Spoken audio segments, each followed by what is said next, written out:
오늘의 말씀은 누구나 알고 있고 또한 보았던 또한 들었던 말씀입니다. 누구보다 많은 그리스도인들이 잘 알고 있으며 몇 안 되는 성경 구절 중에 외우고 있는 구절 중에 하나입니다. 오늘 하나님께서는 사도 바울을 통하여서 이 마음을 품으라라고 말씀하십니다. 마음입니다. 우리는 새벽기도의 잠언을 통하여서 묵상하고 있는데, 잠언에서는 모든 지킬 만한 것 중에 내 마음을 지키라, 생명의 근원이 이에서 남이나라고 말씀하십니다. 지킨다는 것은 내가 이미 가지고 있다는 것입니다. 또한 그것을 빼앗기지 않으려고 노력하는 것입니다. 어찌 보면 재물도, 명예도, 권리도, 때로는 젊음도, 때로는 미모도, 우리는 그 모든 것을 지키기 위해서 아둥바둥하며 살아갑니다.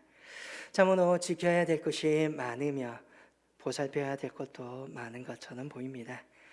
그러나 하나님께서는 그 많은 것 중에서 마음을 지키라라고 가르치십니다. 그렇다면 우리가 지켜야 되고 우리가 품어야 될 마음은 무엇이겠습니까?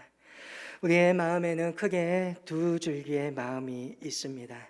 하나는 선한 마음이요, 또 다른 하나는 악한 마음입니다. 그리고 이 두 마음은 항상 우리 안에서 크게 싸우고 있습니다.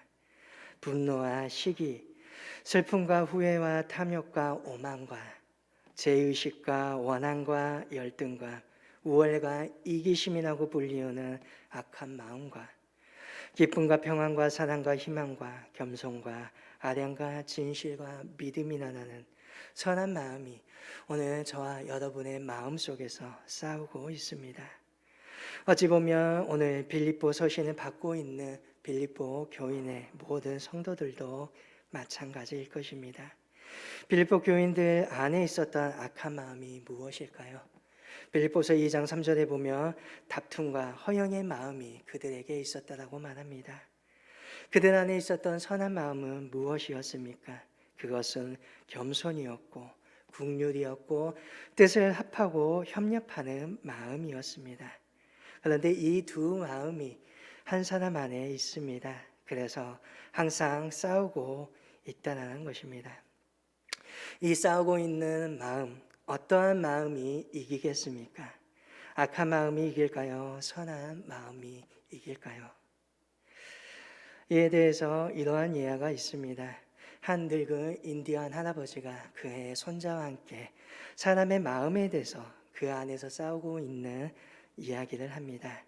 할아버지가 손자에게 이렇게 말합니다. 얘야, 우리 마음속에는 항상 싸움이 일어나는데 두 마리의 늑대의 싸움이 난다. 한 마리는 악한 늑대여서 그놈이 가지고 있는 건 분노고 시기고 허영이고 이기심이 난다. 다른 한 마리는 선한 늑대인데 그 선한 늑대는 기쁨과 평안과 사랑 또한 진실과 믿음이 가지고 있다는다. 손자가 할아버지에게 묻습니다. 할아버지, 그러면 어떠한 늑대가 이기나요?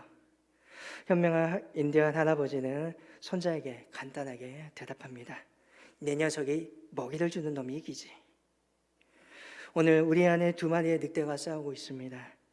여러분들은 어떠한 먹이를 어떠한 늑대에게 주고 계십니까?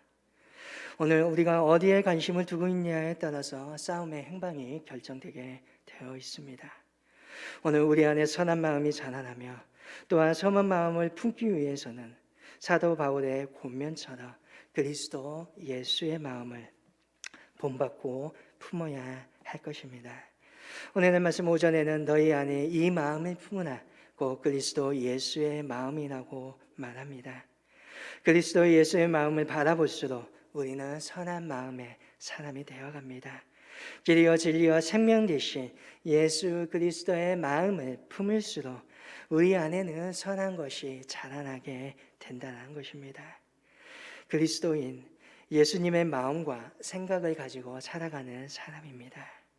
만약 우리 속에 아직도 부패함과 자기중심적인 이기적인 자아가 꿈터를 대고 있다면 아직도 내가 선한 그리스도 예수의 마음을 다 품고 있지 못하고 있기 때문입니다. 아직도 내 스스로 내 주인인 양 살아가고 있는 것입니다. 성경은 이렇게 말합니다.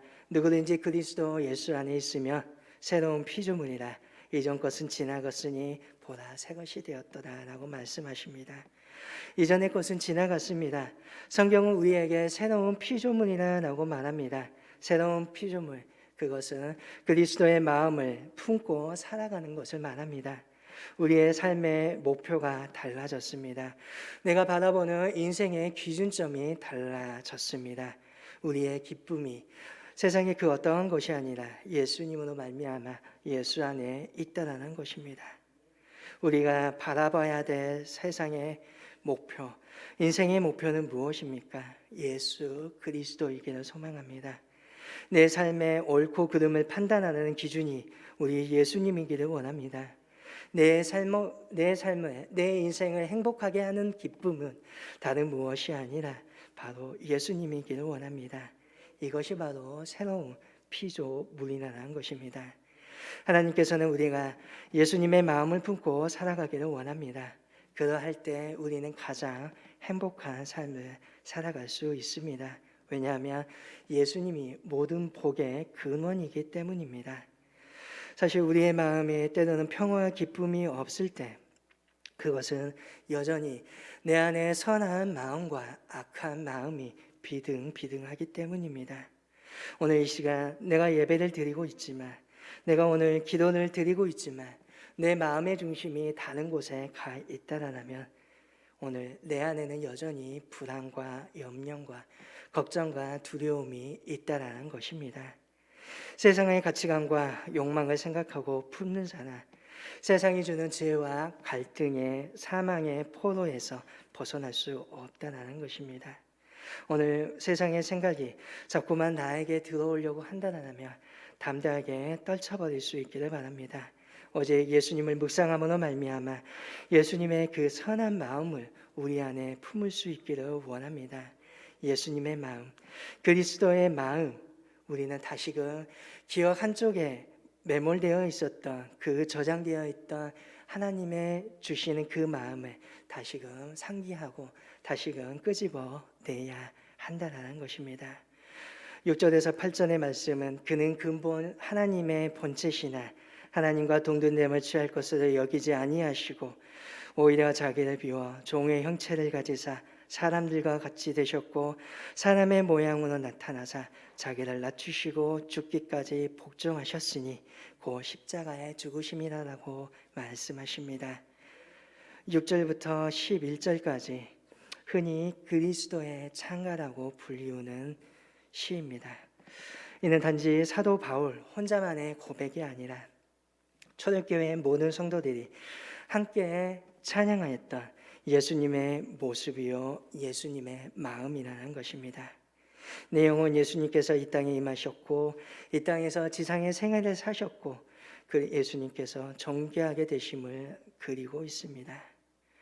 저와 여러분은 일반적으로 그리고 있는 하나님에 대한 이미지가 형상이 있습니다. 모든 능력과 모든 지식을 가지고 계시는 전능하신 하나님, 어디에도 없으신 곳이 없고 변함이 없으신 무소불변하신 하나님, 그 하나님의 이미지를 가지고 있습니다. 거룩하신 하나님이며 이 땅에서 마땅히 두려워해야 할 하나님입니다. 영원한 하나님이며 피조물인 인간과는 비교할 수 없는 창조주 하나님이십니다. 그러나 오늘 저와 여러분은 빌립보서에 있는 말씀을 읽으면서 그러한 하나님의 모습을 조금은 달리 보아야 합니다. 그동안의 하나님의 모습, 권력자의 모습이요 사람이 번접할 수 없는 저 천상에 계신 하나님입니다. 그러나 예수님을 통하여서 우리에게 보여주신 하나님은 한없이 낮아지셨고 한없이 비우셨던, 한없이 섬겨주셨던 하나님의 모습입니다. 전자들 구약의 하나님이라면 후자 예수님을 통하여서 나타내신 신약의 계시의 하나님은 섬김의 하나님입니다. 어찌 보면 저와 여러분은 이 두 모습을 온전히 이해할 때 온전한 하나님을 볼 수 있는 것입니다. 예수 그리스도를 통하여서 드러나신 하나님, 자기의 권리를 주장하지 않으시는 하나님이십니다. 6절은 그는 근본 하나님의 본체시나 하나님과 동등됨을 취할 것으로 여기지 아니하셨다라고 말합니다. 마땅히 예수님은 성자 하나님이십니다. 하나님으로서 자신의 권리가 있고 취해야 될 영광이 있습니다. 그러나 이 땅에 오셔서 그렇지 않으셨다는 겁니다. 하나님으로서 당연히 받아야 될 영광과 정능함과 영화음 불반함을 포기하셨습니다. 우리는 이 땅에 살아가면서 얼마나 자기의 권리를 내세우기에 빠릅니까? 누군가가 내 권리를, 때로는 내 자리를 차지하려고 하며 얼마나 빠르게 대처합니까? 아니면 또 화를 내게 됩니다. 권력자이기 때문에, 때로는 상사이기 때문에, 나는 어른이기 때문에 거기에 걸맞는 대우들을 요구합니다. 그러나 우리 예수님께서는 결코 그렇지 않으셨다는 겁니다. 마땅한 자격이 있습니다. 그것을 누릴 권리도 있습니다. 그럼에도 불구하고 하나님과 동등됨을 취하거나 요구하지 않으셨다는 것입니다. 예수님을 통하여서 나타나신 하나님은 또한 자기를 비우셨던 하나님입니다. 7절 상반전을 보면 오히려 자기를 비웠다라고 하십니다. 저와 여러분은 얼마나 가득 차기를 원하고 또한 좋아합니까? 늘 내 안에는 풍족함이 있기를 원합니다. 또한 나의 생각으로 가득 차 있기를 원하고 내 욕심으로 가득 차 있을 때가 있습니다. 그러나 예수님의 마음은 비어 있습니다. 항아리와 그릇이 쓸모 있는 것은 그 항아리와 그 그릇이 비어 있기 때문입니다. 예수님의 마음이 비어 있기 때문에 저와 여러분은 오늘 예수님의 그 안에 들어갈 수 있는 것입니다. 예수님께서 모든 것을 다 버리시고 모든 것을 다 비워버렸기 때문에 우리는 자유롭게 예수님의 그 안에 있을 수 있는 것입니다. 만약 예수님께서 그 마음에 자신의 것들로 가득 채우고 있었다면 우리는 그 안에 들어갈 수 없습니다. 오늘 우리의 생활 속에서 참으로 일이 많고 때로는 재산이 많고 때로는 명예가 높으면 권력이 있고 인기가 많을 때 우리는 자유롭지 못함을 보게 됩니다.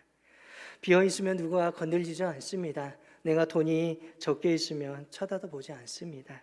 가득 차 있으니까 훔치는 것이고 가득 차 있으니까 시기하는 것입니다.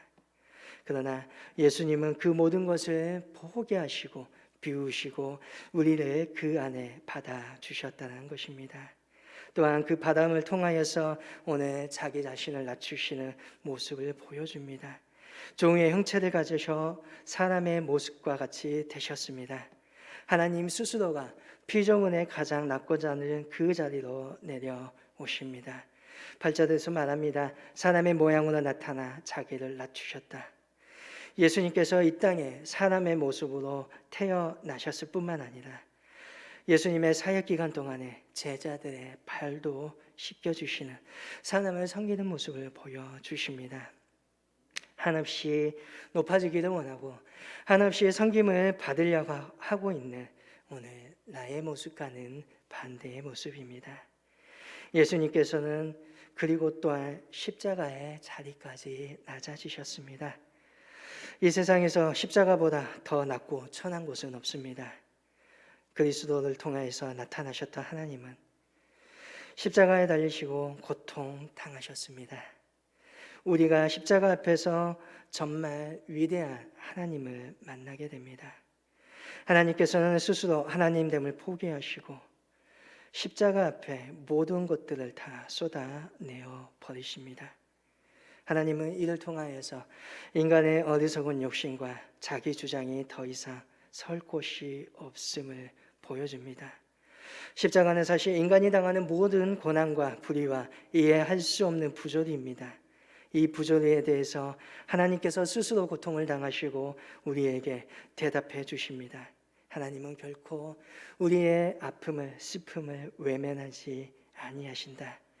사람의 죄의 모습이 불의의 모습이 십자가에 하나님이 달린 정도로 또한 심각하였다는 것을 보여주셨다는 것입니다. 하나님께서 왜 이렇게 낮아지셨습니까? 하나님께서 왜 이렇게 비우셨습니까? 하나님께서 지극히 높은 그분께서 왜 십자가를 통하여 고통을 당하셨습니까? 다른 것이 아닙니다. 저와 여러분을 사랑하셨기 때문입니다. 그 사랑 때문에 사랑하는 그 자녀들의 죄와 사망의 구렁텅이에 허우적거리는 것을 볼 수 없었기 때문에 이 땅에 내려오셔서 모든 것을 다 버리시고 그 십자가를 지셨습니다. 이 땅에 내려오셔서 사랑하셨기에 우리의 투정도, 우리의 연약함도, 우리의 불평도 받아주셨습니다. 사랑하셨기에 낮아지셨고 이 때문에 세상은 평화가 왔고 우리 모두는 생명을 얻을 수 있었던 것입니다. 예수님이 인간이 되심으로 원수되었던 하나님과의 관계가 다시금 이어집니다. 그리고 이 땅 가운데서는 하나님의 나라가 세워져 가게 되는 것입니다. 오늘 바울은 이러한 하나님의 마음을, 이러한 예수님의 마음을 우리가 품기를 원한다라고 말합니다. 저와 여러분은 그 마음을 품기를 원합니다. 낮아집니다. 비우는 것입니다. 사실 얼마나 싫습니까? 내 것을 비우고 내가 자꾸만 낮아지고 높아지고 싶은 게 사람의 모습이 아닙니까? 그렇지만 성경은 낮아지고 비우라라고 말합니다. 그리고 사실은 그것이 끝이라고 말하지는 않습니다. 오늘 말씀은 낮아짐으로 버려짐으로 비움으로 끝나지 않습니다. 진리는 언제나 역설적입니다. 버릴수록 가득해집니다. 낮아질수록 높아집니다. 비울수록 충만해진다는 것입니다. 9절에서 11절에 이렇게 말합니다. 이러므로 하나님이 그를 지극히 높여 모든 이름 위에 뛰어난 이름을 주사 하늘에 있는 자들과 땅에 있는 자들과 땅 아래에 있는 자들로 모든 무릎을 예수의 이름에 꿇게 하시고 모든 이름으로 예수 그리스도를 주라 시인하며 하나님 아버지께 영광을 돌리게 하셨느니라. 예수님의 낮아지심에, 예수님의 그 섬김에 하나님께서 예수님을 다시금 높여주십니다. 예수님의 낮아지심, 그 모습은 이스라엘에 있는 사해와 같은 모습입니다. 이스라엘의 사해, 흔히 죽음의 바다라고 불리웁니다. 왜냐하면 물을 받기만 하고 내보내지 않기 때문에 그렇게 불립니다. 반면에 갈릴리 호수, 헬몬산에서 물을 받아 늘 푸르고 아름다우며 그것을 내보내기 때문에 늘 푸르다라고 말합니다. 그래서 사람이 사랑이나 은혜를 받기만 하고 베풀 줄 모르며 사해처럼 썩어버리고 받은 만큼 내보내면 갈릴리 호수처럼 늘 맑고 풍요로움을 유지할 수 있다는 예하의 교훈도 있기도 합니다. 그러나 사실 그것으로 끝나지 않다는 겁니다. 갈릴리 호수와 사해는 요단강으로 연결되어 있습니다. 갈릴리에서 흘러내린 물이 요단을 통하여서 사해로 흘러가지 않으면 사실은 갈릴리 호수 역시 썩어져 버릴 호수입니다. 왜냐하면 지표면보다 해수면보다 200m나 낮은 곳이 갈릴리 호수입니다. 해저 200m 아래에 있습니다. 도저히 물을 흘려보낼 곳이 없다는 겁니다. 그런데 재미난 것은 사해가 200m가량 더 아래에 있습니다. 갈릴리 호수에 더러운 물이 사해로 흘러 들어갑니다. 그리고 사해 바다가 없다라면 갈릴리는 죽었겠지요.